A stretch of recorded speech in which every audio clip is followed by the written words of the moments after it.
우선 우리 기초복음 메시지를 먼저 하도록 하겠습니다. 하나님 말씀 창세기 2장 16절부터 17절입니다.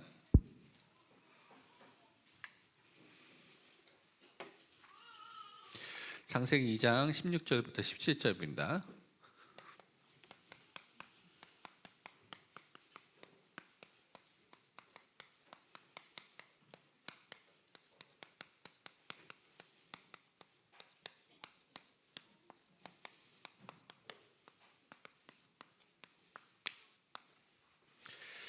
함께 우리 창세기 2장 16절 17절 말씀 함께 같이 합독하도록 하겠습니다.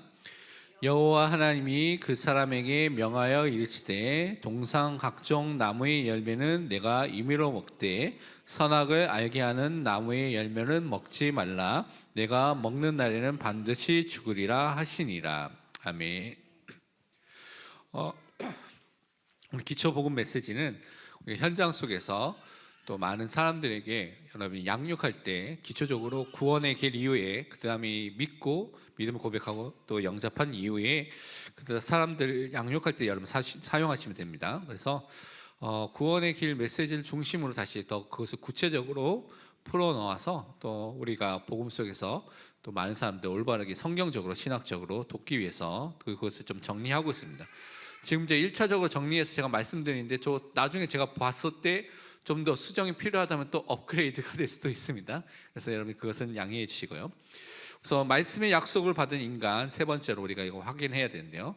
계속해서 우리가 말씀을 나눈 것처럼 인간은 하나님의 형상으로 만들어져서 의와 진리와 거룩함을 가진 존재이기 때문에 하나님께서 이 인간에게 복을 주셨다고 말씀해 주셨습니다. 그리고 하나님께서 원하시는 이 땅을 살릴 수 있는 명령, 그것을 또 문화 명령이라고 말하는데 그 명령과 사명을 받은 사람이죠. 그래서 창세기 1장 28절이 그것을 설명하고 있습니다. 하나님이 그들에게 복을 주시며 하나님이 그들에게 이르시되 생육하고 번성하여 땅에 충만하라. 땅을 정복하라. 바다의 물고기와 하늘의 새와 땅에 움직이는 모든 생물을 다스리라 하시니라. 이 축복과 이 사명을 가지고 인간이 살도록 우리를 만들어 주신 것이죠. 그것뿐만 아니라 하나님께서는 우리 인간에게 어떤 축복을 주셨냐면 하나님께서 허락해 주신 또한 에덴 동산이라는 에덴 동산을 관리하고 다스릴 수 있는 축복을 주셨다고 말하고 있는 것이죠. 그 에덴 동산은 하나님께서 임재하시는 함께 하시는 성소와 같은 그런 역할을 하는 곳입니다. 그래서 그것을 다스리도록 관리하도록 창세기 2장 15절에 이렇게 말씀하셨죠.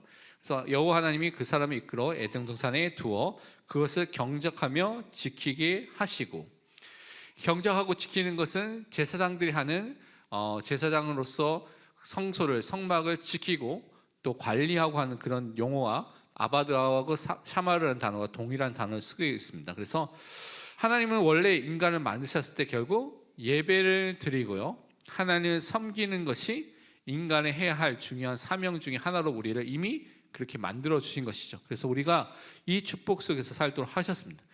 그런데 이제 오늘 본론에는 그래서 이 축복을 누리도록 하나님께서 또 우리에게 허락해 주신 것이 있는데 그것이 무엇이냐면 하나님께서 하나님의 형상으로 창조된 인간에게 무엇을 주셨냐면 먼저 말씀을 주셨다고 오늘 확인해 보고 우리가 또 그것을 붙잡아야 되겠습니다.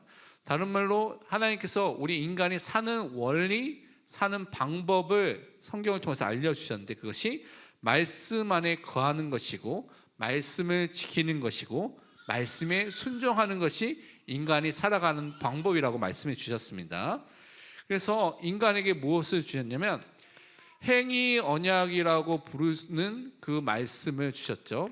그것이 우리가 잘 아는 창세기 2장 16절 17절의 말씀 속에 나타나 있는 것입니다. 하나님께서 에덴 동산의 모든 과실, 모든 열매는 다 먹도록 하셨는데 딱 한 가지 금지하신 것이 있습니다. 그것이 뭐냐면 선악을 알게 하는 나무의 열매를 먹지 말라. 이것을 먹으면 반드시 죽으리라고 금지하신 것이 딱 하나 있습니다. 이 행위 언약에서 이 말씀을 지키고 이 안에 거하도록 하신 것이죠. 그래서 이 말씀을 행위 언약을 주신 것은 에덴 동산 중앙에 선악과의 나무를 두시고요. 그 나무를 볼 때마다 우리가 하나님이 우리의 창조주가 되시구나, 우린 피조물이구나, 하나님이 우리의 아버지가 되시구나, 우리는 그의 백성으로 살아야 되겠구나, 자녀로 살아야 되겠구나. 그래서 항상 또한 우리에게 주신 모든 에덴 동산의 축복이 하나님의 말씀 안에서 있을 때 다 우리에게 주어지구나라는 것을 깨닫도록 우리에게 이 말씀을 허락해 주신 것입니다. 그러니까 이 선악과의 언약이 우리를 멸망시키기 위해서 주신 것이 아니라 우리가 하나님을 더욱더 바르게 알고 누리고 확인하고 그 속에서 살도록 우리에게 주신 것이 선악과의 언약인 것이죠. 그런데 인간이 이 하나님의 말씀에 대해서 불신앙, 불순종하게 됐죠. 그것이 무엇입니까? 그것을 우리가 죄라고 말합니다. 그래서 하나님을 거역하고 반역한 죄를 짓게 된 것이죠. 그러니까 인간이 말씀을 놓치게 되는, 말씀과 함께하지 못하게 되는 상태가 되어버린 것입니다. 말씀에 불신앙, 불순종했기 때문에 그런 것이죠. 그것을 살펴보면 그 결과로서 어떻게 되냐면 결국은 죄가 있으니까 거룩하신 하나님과 함께할 수 없기 때문에 하나님과 교제가 분리되고요, 단절돼 버린 그 상태 속에 인간이 임하게 된 것입니다. 우리가 잘 아는 로마서 3장 23절에 모든 사람이 죄를 범하였으며 하나님의 영광에 이르지 못하더니라는 그 일이 일어나게 된 것이죠. 그 죄의 결과로서 영적 사망이라는, 거룩하신 하나님과 함께하지 못하는, 하나님과 분리되고 단절된 상태 속에서 생명의 근원 되신 하나님과 함께하지 못하기 때문에 영적 무기력, 무능력 상태 속에 사람들이 살게 되게 돼 있는 것입니다. 그래서 인간이 이 말씀을 찾고자 노력하지만 이 노력으로는 찾을 수가 없는 것입니다. 아모스서 8장에 보면 11절에서 13절에 이렇게 말씀하고 있습니다. 주 여호와의 말씀이니라. 보라, 날이 이를지라 내가 기근을 땅에 보내리니 양식이 없어 주림도 아니요 물이 없어 가람이 아니요 여호와의 말씀을 듣지 못한 기갈이라. 사람이 이 바다에서 저 바다까지 북쪽에서 동쪽까지 비틀거리며 여호와의 말씀을 구하려고 돌아다녀도 얻지 못하리니 그날의 아름다운 처녀와 젊은 남자가 다 갈아여 쓰러지리라. 하나님의 말씀을 듣지 못한 가뭄, 기갈 속에 사람들이 지금 방황하고 죽어가고 있는 것을 말하고 있습니다. 결국 이 상태 속에서 사람들이 죄의 종으로서, 사망의 종으로서 살고 있는데 결국 죄와 사망을 통해서 역사하는 사단의 지배 속에, 사단의 속박 속에 살게 되는 것을 또한 성경은 우리에게 말씀하고 있습니다. 그래서 요한복음 8장 44절은 우리에게 이렇게 사람들의 실존에 대해서 이렇게 말하고 있죠. 너희는 너희 아비 마귀에게서 났으니 너희 아비의 욕심대로 너희도 행하고자 하느니라. 그는 처음부터 살인한 자요 진리가 그 속에 없으므로 진리에 서지 못하고 거짓을 말할 때마다 제 것으로 말하느니 이는 그가 거짓말쟁이요 거짓의 아비가 되었습니다. 이 마귀의 지배 아래서 사람들이 또한 살고 있는 것을 말하고 있습니다. 그러면 반대로 우리가 말씀 안에 있을 때 살고 있는 인간의 상태, 말씀이 우리에게 회복됐을 때 우리에게 주신 축복이 무엇인지를 확인해 보면요, 첫 번째는 하나님의 말씀을 통해서 우리가 구원을 받게 되죠. 그래서 구원을 통해서 하나님의 자녀가 되면서 함께 이 말씀을 통해서 모든 부분이 살아나고 바뀌게 되는, 또 치유되는 은혜가 우리에게 임하게 되는 것입니다. 히브리서 4장 12절 우리가 잘 아는 말씀이죠. 하나님의 말씀은 살아있고 활력이 있어 좌우의 날선 어떤 것보다 예리하여 혼과 영과 및 관절과 골수를 찔러 쪼개기까지 하며 또 마음의 생각과 뜻을 판단하나니. 그러니까 모든 전인, 우리에 관계된 모든 것들이 살아있는 말씀, 활력이 있는 말씀을 통하여서 살아나고 바뀔 수 있는 것을 우리에게 말씀해 주신 것입니다. 그래서 우리는 이 은혜 속에서 이 하나님의 말씀을 갖고요, 하나님 자녀들께 살 수 있는, 그러니까 우리가 살 수 있는 축복을 알고 깨달을 수 있는 것이 말씀 안에 있죠. 그래서 말씀을 통해서 하나님 자녀답게 살 수 있는 방법을 찾고, 그래서 그걸 통해서 하나님이 원하시는 생명 살리는 전도와 선교할 수 있는 사람으로 우리를 바꿔나가고 세워주는 것이 말씀 안에 있을 때 그 은혜가 임하게 되는 것입니다. 그래서 디모데후서 3장 17절에 보면 이는 하나님의 사람으로 온전하게 하며 모든 선한 일을 행할 능력을 갖추게 하려 함이라고 분명히 말하고 있습니다. 하나님의 말씀으로 우리가 이 은혜가 임하게 되는 것입니다. 그러면서 하나님의 말씀 안에 있을 때 두 번째로 인간에게 하나님이 주시는 행복이 또한 회복되고 그 행복을 반드시 또한 찾게 되는 것입니다. 말씀 보니까요, 하나님께서는 우리 인간의 행복을 위해서 말씀을 주셨고요, 그래서 우리는 그 말씀을 또 순종하는 사람으로 서야 된다고 우리는 또 확인해 볼 수가 있습니다. 신명기 10장 13절의 말씀이 그것을 말하고 있죠. 내가 오늘 내 행복을 위하여 내게 명하는 여호와의 명령과 규례를 지킬 것이 아니냐라고 말하고 있습니다. 하나님의 명령과 규례를 지키는 사람들에게 주시는 것이 또한 하나님의 말씀이고요, 그 말씀 속에서 우리의 행복이 있다는 것을 또 말씀하고 있습니다.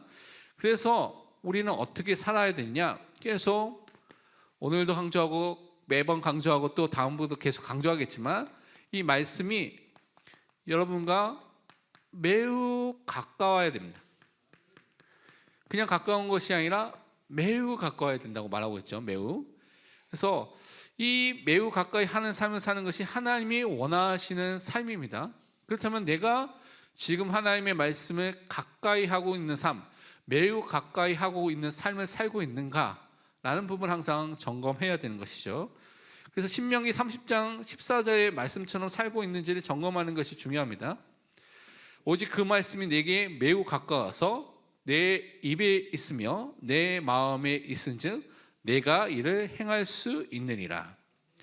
그러니까 내 입술의 고백이 지금 말씀을 고백하고 또 암송하고 시인하고 있는가, 아니면 다른 불신앙과 다른 이야기를 하고 있는가 점검해 봐야 되는 것이죠.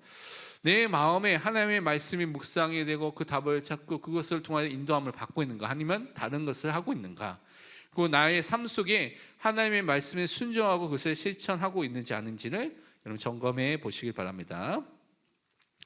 그리고 여러분이 이 말씀 안에 있으면 말씀을 통해서 참된 위로함을 얻고요, 참된 소망을 얻고 살아나게 되는 응답이 우리에게 임하게 되는 것입니다.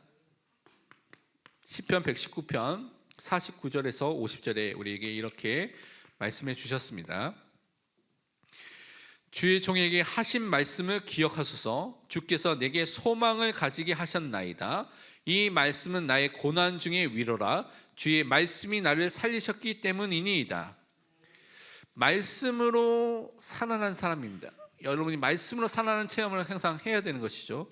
말씀으로 소망과 위로를 갖는 그 은혜를 여러분 체험해야 됩니다. 그 속에 있어야 됩니다. 그래서 말씀 속에서 이 축복을 누리는 믿음의 사람으로 서시길 바랍니다. 결론으로, 그래서 우리는 하나님의 말씀을 받는 것, 하나님의 은혜를 받는 축복 속에 들어가야 됩니다. 그것이 그 자리가 뭡니까? 예배드리는 자리고요, 하나님의 성경의 말씀을 읽고 묵상하고 배우는 시간입니다. 그래서 그것을 마음에 담고 그 축복 속에 들어갈 수 있도록 기도하시기 바랍니다. 히브리서 4장 16절에서 말씀하신 것처럼 그러므로 우리는 긍휼하심을 받고 때를 따라 돕는 은혜를 얻기 위하여 은혜의 보좌 앞에 담대히 나아갈 것이니라. 하나님께서 우리에게 은혜를 주시는 통로가 예배고요, 성경을 읽는 것이고 성경을 묵상하는 것이고 성경을 공부하는 것입니다. 그래서 그런 시간표, 그런 것들이 준비됐으면 거기에 놓치지 않고 그것에 참여해서 응답을 받는 믿음의 사람으로 서시길 바랍니다.